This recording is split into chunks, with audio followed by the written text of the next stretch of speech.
Data is at the heart of everything that we do nowadays, so much so that people call data the new oil. So this leaves roles like data analysis or anything within the data science family highly sought after, rewarding, but extremely competitive to get into. So there's a need to have an unfair advantage when trying to pursue these careers. And this is where the Microsoft Certified Data Analyst Associate certification, PL-300 for short, can provide this advantage, and has done so for me. And I believe it can do the same for you as well.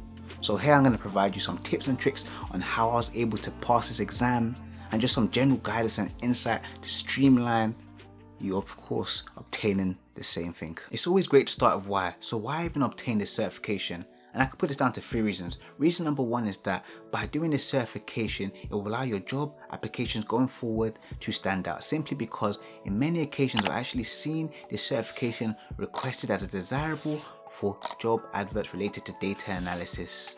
But even going one step further, this also allows you to stand out on platforms like LinkedIn, which allows recruiters to get into your DMs. And who doesn't like recruiters in their DMs? They're basically throwing you money. Number 2, because you have this certification, it also allows you to negotiate at your job offers. So once again, more money.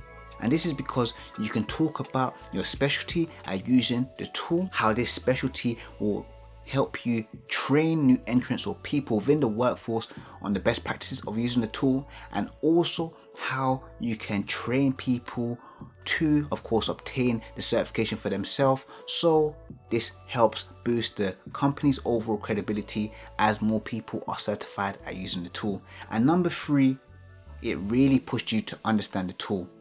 On the day-to-day as a data analyst, you won't actually use all the features and intricacies of Power BI. So by of course going through the certification, it allows you to really develop, push yourself on understanding everything it has to offer. So what does the certification actually test? I can read exactly what Microsoft say, and I'll put that briefly on the screen. Where's the fun in that?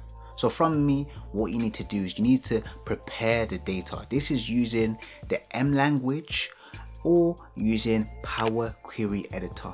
Of course, learn both of them. This is putting this data in good shapes or transformed and cleaned to then model this data. So this is putting this data in relevant schemas for performance or what you need. A good example of this is using the star schema, which is actually best practice. Going forward from this is now analyzing this data. So this is using DAX, the functional query language found within Power BI. And then now visualizing this data, which can be either preset visuals and of course the intricate features for this, or even using things like Python and R visuals, which are incorporated within Power BI, alongside potentially downloading some for your specific situations. And then finally, deploying and maintaining assets.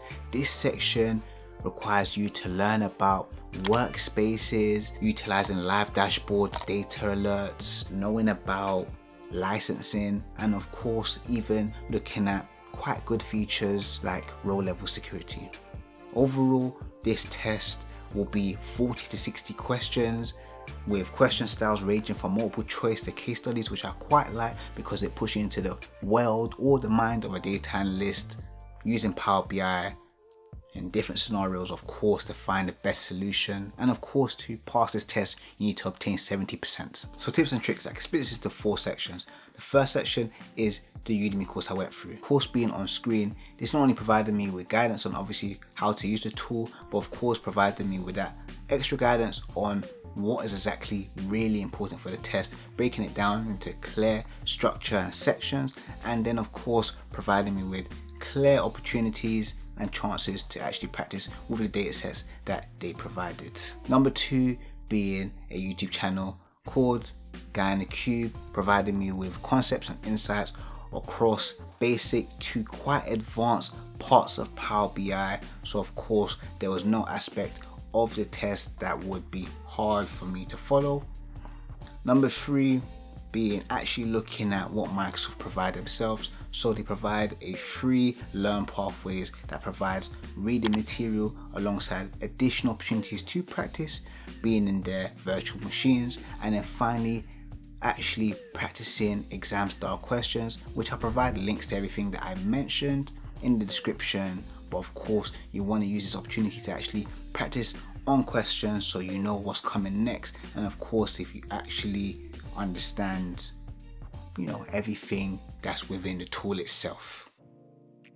When I was first preparing for this test, I had questions, so I'm just preemptively answering them here, but of course any additional questions, just put them down in the comments. So first question being, if you fail the test, can you redo it? And yes, you can redo it for, of course, a cost, so you need to make sure that you do it right first time. Can you use Power BI during the test? No, you cannot. It's on extreme exam conditions or strict exam conditions, so no phone, no TV.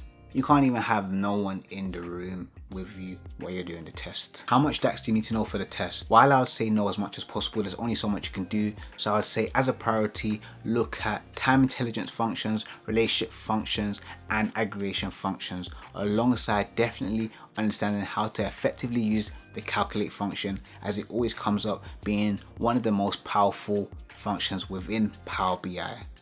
It's almost similar to select within SQL. How long does the actual certification last? It only lasts a year, but luckily within that year time span, for the last 6 months or 4 months, can't remember exactly, they give you an opportunity to do free renewal tests, which is nice because it's not in exam conditions, it's open book, and it's a lesser version, so not 40 to 60 questions, but around like 20 or so.